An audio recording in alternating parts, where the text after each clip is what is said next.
Hello and welcome to a new video. I want to talk about what really is luxury and also appreciating products. So let's just find these bargains. Louis Vuitton is not leather, it is coated canvas. This is one of the best bags I ever have come across. Today, supply chains are so broken up and scattered that brands can easily hide behind the not knowing exactly where or how their own products are made. This isn't a conspiracy theory. Recent cases have been documented. Chinese immigrants illegally employed in Italy suing Armani and Dior bags, underpaid, exploited, producing bags that cost 50 to 80 euros but are sold to you in stores for over 1,000 euros. The brands have the same answer. We didn't know. And even if that was true, that's a problem. This tells you all you need to know about the system that they've built in order to increase their profit.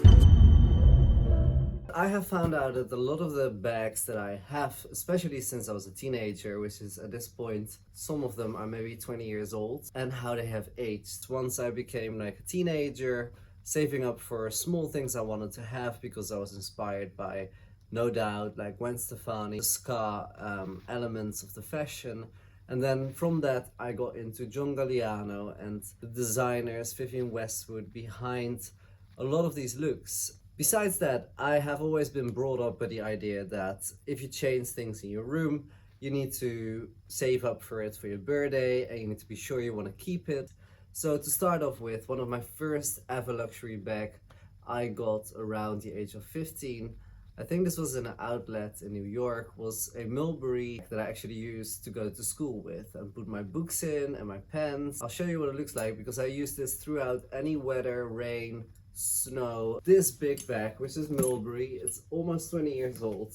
I bought this new and it's completely covered in rain stains. You can see underneath here, it's actually meant to be a lot lighter. And here you can actually really see the stains. This is one of the best bags I ever have come across. This is such thick cowhide. This to me is luxury. The way this hardware has been put into the bag, the inside is complete suede. There's one lap of skin. Here's the dust bag. I used to actually keep it always in the dust bag, and I think I'm gonna put them back in there because when I took them out, they still smell of leather, and I don't want that to eventually fade away. It has this beautiful white saddle stitching. It's got a very robust shoulder strap, which is also very good. I have this in a smaller size, very similar to this, and that one I probably wore even more on holiday trips, like city trips, is the most ideal bag. So around the time I purchased this bag, I also bought a Armani bag, which is a very different story.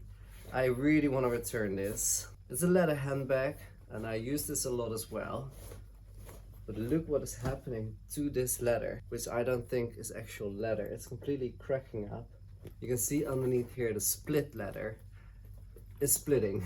So there's like different layers of sort of leftover leather, sheepskin, whatever they've used, and they compress that, and then you have leather with a lot of paint on it. The inside has completely covered, so there's a lining in here, and then if you look at the handles, everything about this leather is wrong. So this whole bag, the shivers are falling out, and I don't know what to do with this. This is not luxury. This is a very cheap material. And based on this experience, I already know how some of my other luxury items are going to age and unfortunately become unwearable. So yeah, I hate this about the Armani bag. For instance, here I have a little boy bag, the same kind of leather, the split leather. Although here you can see the suede on the inside. But you can see already the cracking happening here at this handle. So the paint has sort of come off. There's a weaker point.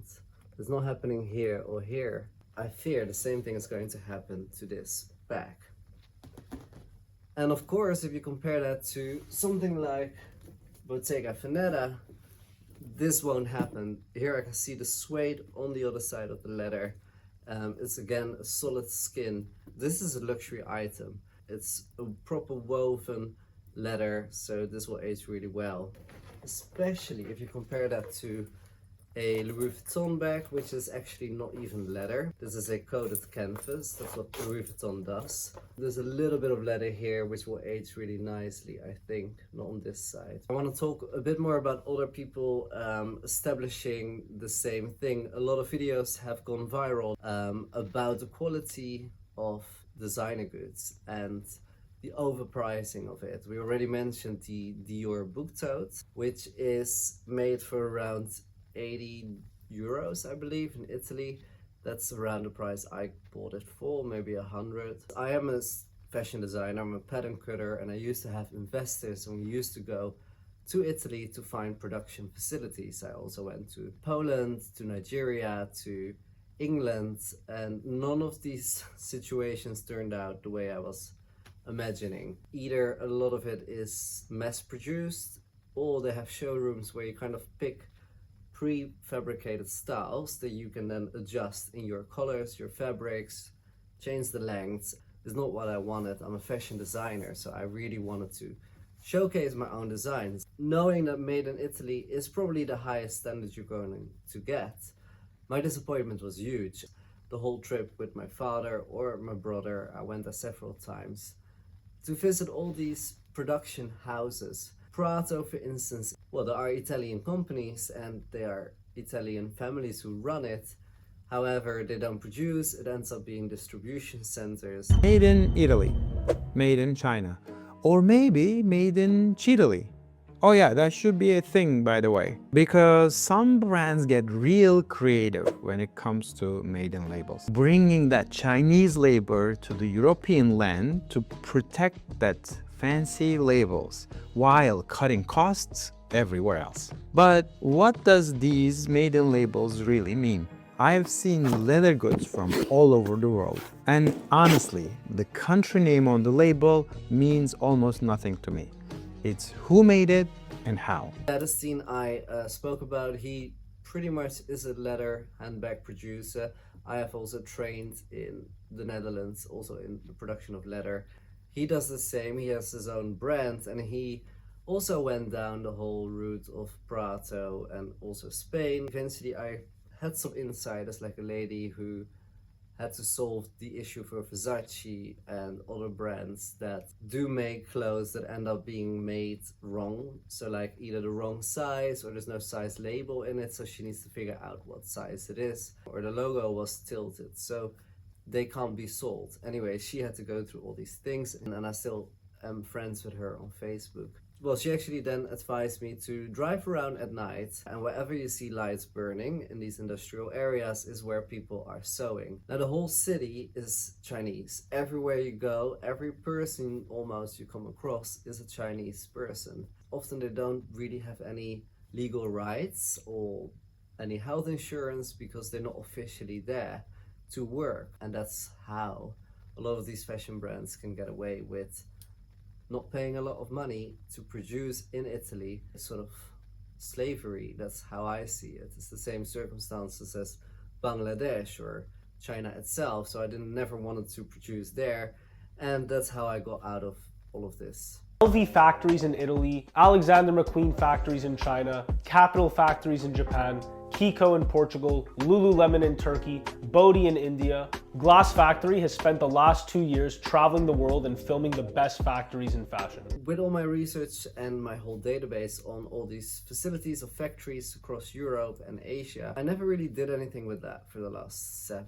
maybe 10 years. I do only make fashion as an art form at this point. So then I came across Lesri, it's called the Glass Factory, and he actually travels from Thailand to Bangladesh to China to Morocco, where I've also been, by the way, for production. He lists out the names of these manufacturers and the factories and for who they produce. So if you go to a fair, there are many fashion fairs, I used to participate in them in Paris and in Amsterdam, you will see representatives of manufacturer houses, like production facilities. You can ask for the quantity you need and if they can produce it for you. All of their key stats like MOQ, sample and production time, photos and videos inside the factory, detailed descriptions of each, and a lot more will become accessible. And you see the products they've made, and often that's how you can very quickly establish what brands are being made wear. So if they have Louis Vuitton belts or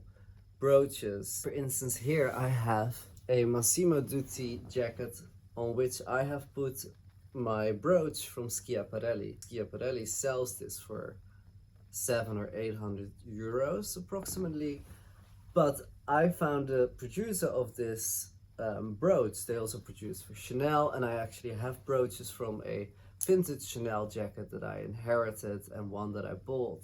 Now these are all the same. They come from the same manufacturer place. If you mass produce in a cheap way any metal hardware as a company, you're going to reach out and want the most luxurious fashion brand to buy from you. That orders from the same manufacturer as all of the top tier brands in the US does, like Saks Fifth Avenue, all the major stores, all the brands that you could think of, they manufacture at this manufacturer. If you don't know, it's kind of normal actually to get a manufacturer that has a particular style that you like as a brand, and then you tweak it in your own way, and then you buy a total quantity to then sell in your store in another country, right? Well, usually those manufacturers then, because they have the style, they tweak it even more, and then they sell it to other small businesses that want to buy in smaller quantities because that's another revenue source for them, right? That's sort of how the industry works. You can actually produce in the same place as those fashion houses.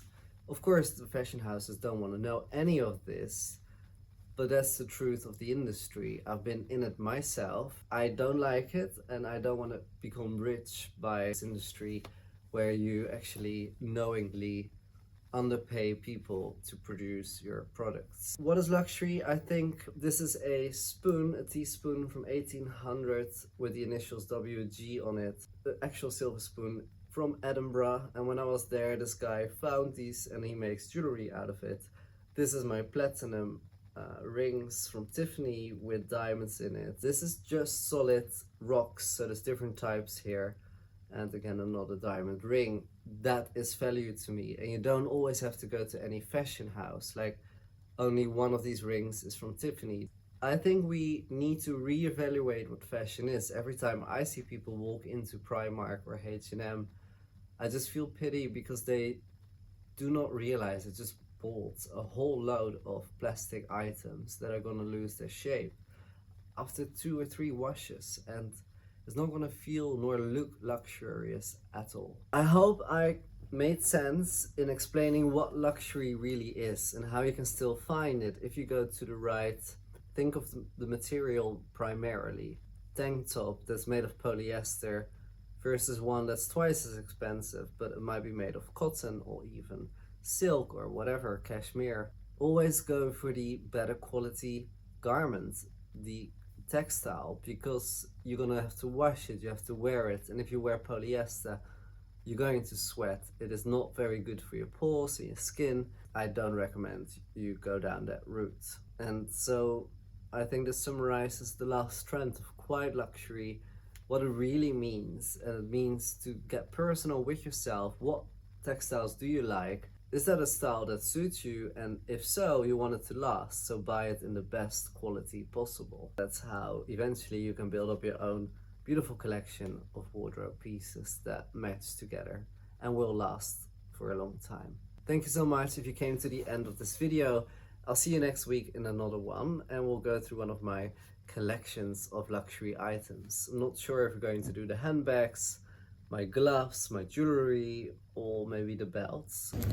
No, that's another bargain for 99p. These pink roses, what a luxury. And the tulips for 59. And that's my Versace coat, my good. But anyway, see you guys in the next one.